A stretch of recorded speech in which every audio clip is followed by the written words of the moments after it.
back, friends, to another edition of Burnt Coverage. I'm your host, Curtis. And I'm Joel. And we're here to break down your wide receiver picks for Week 5 in the NFL daily and weekly leagues, such as DraftKings and FanDuel. I'm going to let Joel lead off here. Oh, how very kind of you. I thought so. I'm going to start off with one of the hottest wide receivers in the NFL. I'm going to start with Keenan Allen. He's going against, obviously playing for the San Diego Chargers, he's going against Pittsburgh defense, and we're all on record as knowing that Pittsburgh is pretty terrible defense this season. So Keenan's got 3 touchdowns in the last 2 games. He's on pace for 132 catches and 1,500 yards with 12 touchdowns. And that is after a very disappointing and terrible sophomore season where everyone thought that he might have been a bust. He's obviously proving all of those naysayers wrong. Yes, he's got Antonio Gates returning as another receiving option, the tight end, returning from his 4-game suspension this week. The ageless wonder, Antonio Gates. He is the 8th most expensive wide receiver on FanDuel, but I think he's really the jewel of that 3rd tier of wide receivers on the sites this week in that $7,000 range. And coupled that with Phillip Rivers, I think that's really the stack of the week for me. He's going for the price of $7,700 on FanDuel and $7,200 on DraftKings. I think that this is going to be a high-scoring affair. I think most of those points will be scored by San Diego. And I think Keenan Allen is on the receiving end of most of them. Yep, and Monday Night Football. Great to have your guys on Monday Night Football, especially if you're going to do a stack like Joel said with Rivers, Keenan Allen. Right. You know, it's if you're especially like I love to play in the tournaments. You know, if you're like 6,000 and you're winning like $5, but as Keenan Allen and Rivers get those connections, it's a lot of fun. It happened. Every touchdown you move up quite a bit. Was it last week or 2 weeks ago when we were texting each other and I was totally out of it with Macklin and Charles? And yeah. Boom. And then as soon as I texted that, I was in the money. Yep. I had a Rogers Cobb that did it for me. So it's a lot of fun on those big games. Yeah. And Keenan's obviously, I actually wrote down that same, I guess we both get Roto World. I wrote down that same on pace for 132 receptions. That's probably not going to happen, but stranger things have happened. I will say that the Gates thing, I think, helps him a little bit because it draws away. But it's also a case of you gain 1 but lose 2 with Floyd out and Stevie Johnson. They're probably both out or at least questionable at this point. And then you also have a pass catching back. And well, first of all, I touched on this a little bit earlier. Rivers has been playing in the shotgun because of his offensive line's been injured. So once again, in the shotgun, going to be passing more. He'll probably have Woodhead out there. Who you have to keep an eye on. Gates, of course, is back looking to prove something. And that leaves Keenan Allen, who's been very successful, open targets. Even a bad game for Keenan Allen recently. I mean, he had a terrible game against the Bengals. It was just like drops and everything on the road. Bengals are a good team, obviously. They're undefeated. But that was a real fluky game. But look at the other games he's had, double-digit receptions. Last week he covered with 4 catches and 1 touchdown. He had a beautiful 26-yard touchdown. I think the floor is very high for that touchdown was absolutely gorgeous. Yeah. And it's funny because we're only a month into the season, but Keenan Allen so far has been like an every other week guy. Mm-hmm. He's been pretty consistent with 3 of 4 really. His points, but with like receptions and targets. 1 week it's single-digit targets. The next week it's very high double-digit targets, and it's 4 weeks in a row that way. And so last week, single-digit targets. So what does that mean? That means 40 targets this week. Yeah, I'm really excited. Monday Night Football too. Yeah, and it'll be interesting. I'm really interested because a lot of Keenan Allen's big plays have been running the old Antonio Gates routes down the seam. It'll be interesting now that Gates is back to see if him and Rivers are able to connect on the outside for the big games. He's averaging 120 yards a game, even with his fluky Bengals thing. And if you're new to the football, that's pretty good. It's pretty good. I'm gonna go with a segment that I've been doing the past few weeks where I have no guts, and I have to pick a couple of guys for my segment, and here it is. I'm going to call this the They're Back segment. And you have to say it just like that, too. I'm sorry. They're back. Deshaun Jackson and Alshon Jeffrey. Or are they back? Tune in to see. Because we're filming this on Wednesday night, and so we don't know quite what their status is going to be. However, if they're in, you should play them, and here's why. They're both at decent prices. Deshaun Jackson's only $5,800 in DraftKings, $6,000 in FanDuel. You see there's not much of a difference there, even though FanDuel is a $60,000 salary cap. DraftKings is at $50,000. And then Alshon Jeffrey is $6,500 in DraftKings and $76,000 in FanDuel. They are playing very suspect defenses. However, the teams are quite good. Kansas City, who Alshon Jeffrey is playing, they're playing in Kansas City, but Kansas City is the worst team against the pass this year so far. And if you've seen any of Kansas City's games, you can see it happening as you're watching. They just can't cover anybody. So a guy like Alshon Jeffrey should certainly get his fair share of targets. And then you have Deshaun Jackson. Deshaun Jackson, once again, if healthy, is a boom or bust guy. Well, playing in Atlanta against their not-so-great defense, they're going to need him. And especially with Jordan Reed being out he went from being healthy and we were nervous about him to getting just about every ailment in the book: concussion, thigh, ankle. It might be a while till he comes back. Pierre Garçon can't do it all on his own. He's not that great of a wide receiver. He's a 2 at best. Deshaun Jackson comes in, and he's a guy that can pay real quick. He beats the coverage once for a touchdown. If he gets a 60-yard touchdown, then any other little thing he gets along the way is just a bonus. So both of these guys, pay attention during the week. I'm going to throw it out there now. But if they're active, get them in your lineups because they could be really solid plays this week. I'm going to change the name of that segment to Throw It Against the Wall and See What Sticks, because you do that every week. You're like, oh, here are 5 guys. They might be good. They maybe not, but who knows? But if they do, I'll take credit. Well, let's step back. I did a lower end wide receivers. Ted Ginn, Alan Hearns. I mean, some of these guys do stick to the wall, and some of them do smell like what is stuck to the wall. All right, so if we're gonna, we'll touch upon this. We didn't talk about that we were going to touch upon this, but you did mention Ted Ginn last week, and I made fun of you for it. And then at about 12:30 last Sunday, I was like, ooh, Ted Ginn, and I slipped into a lineup, and he two catches, 14 yards, 2 touchdowns. And I text you, I was like, oh, thanks for the call on Ted Ginn. Sorry about making fun of you. And let's go back to my 12:30 when I was doing my lineups. I'm like, you know what? I trust Joel. Maybe I won't play Ted Ginn. And here I am, broke. This isn't even scotch. This is ginger ale. This is where I'm at. This was scotch. This is my own urine. And I'm so ashamed right now. But no, credit to you. You did make the Ted Ginn call last week, and you've made the Alan Hearns call every week. And I'll make it again. Let's throw this out there against the Bucks. I mean, by the way, every Jacksonville receiver. Alan Hearns until anybody figures it out. But I didn't want to dwell on that. 4 straight weeks of over 60 yards receiving. But Deshaun Jackson and Alshon Jeffrey are both number 1 receivers when healthy.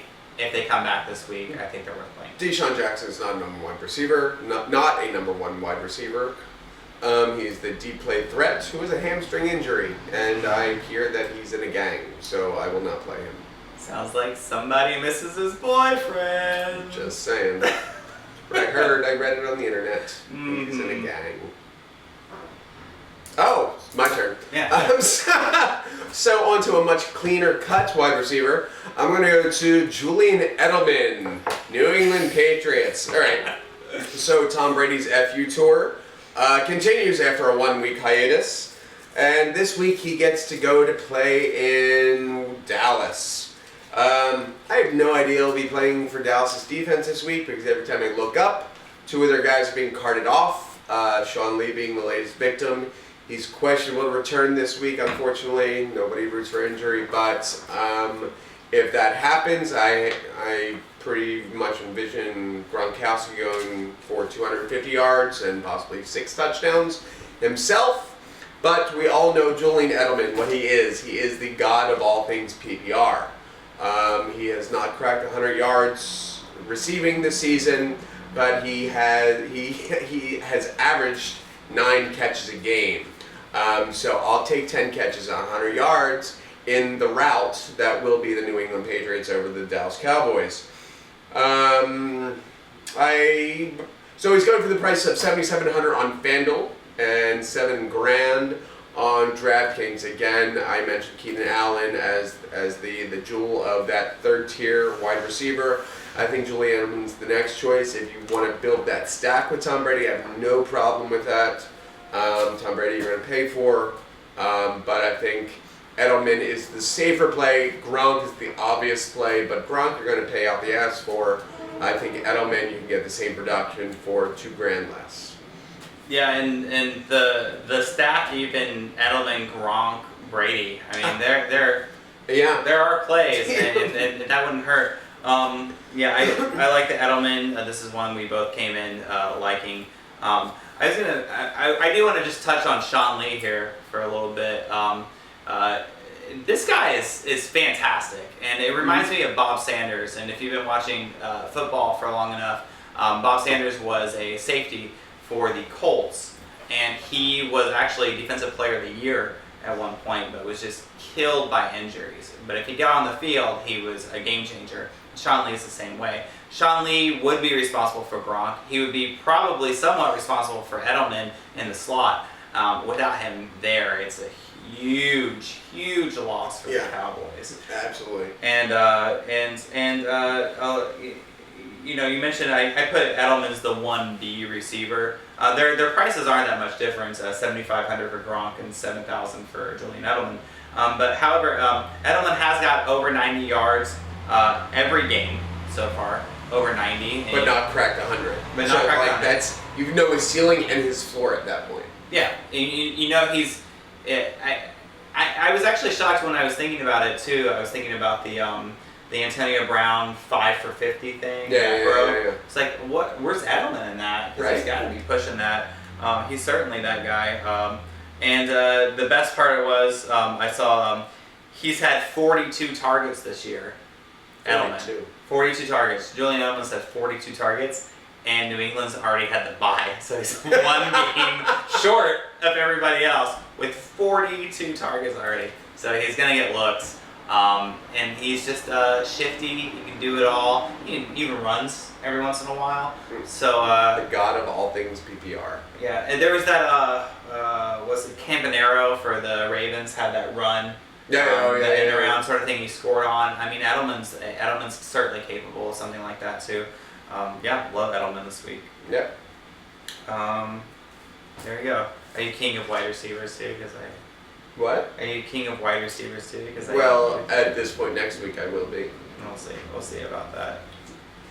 But I can't be. I called Alshon Jeffrey last week, but we film on Wednesdays. It's not my fault. Well, I called him this week, so maybe I'll be screwed this week with the Alshon Jeffrey. But you're screwed every week. Thank you so much. Speaking of people that are screwed a lot, it's people that play New Orleans wide receivers. You never know who you're going to get one week to the next. Could be Brandon Cooks, could be Josh Hill, could be Benjamin Watson, other tight ends, but catching the ball. And now we have a new guy, Willie Snead. And it's hard for me to pick Willie Snead, or is it? And DraftKings has done the favor for me in letting me pick Willie Snead, because they've left Willie Snead at $3,000 on DraftKings, the lowest price that you can pay for anyone. And he's $5,300 in FanDuel, which is pretty damn cheap in itself. Playing the Philadelphia Eagles this week, and we all know how just god-awful, terrible, pathetic the Eagles defense is. 24th in the league against receivers, yards per game. Willie Snead has actually emerged as the #1 target in New Orleans, and with Breeze's resurgence, possibly, if he throws the same sort of thing against the Cowboys, against a much less heralded Eagles defense than the Cowboys, we'll have Willie Snead against Mr. Burnt Coverage, Byron Maxwell, this week. Byron Maxwell not only is not healthy and terrible, but if he's playing Brandon Cooks, you have somebody that's worse than Byron Maxwell covering Willie Snead. So I certainly see Willie Snead doing well. Each week he's had more receptions than the last. First week 1, second week 4, 5, 6. See a trend here.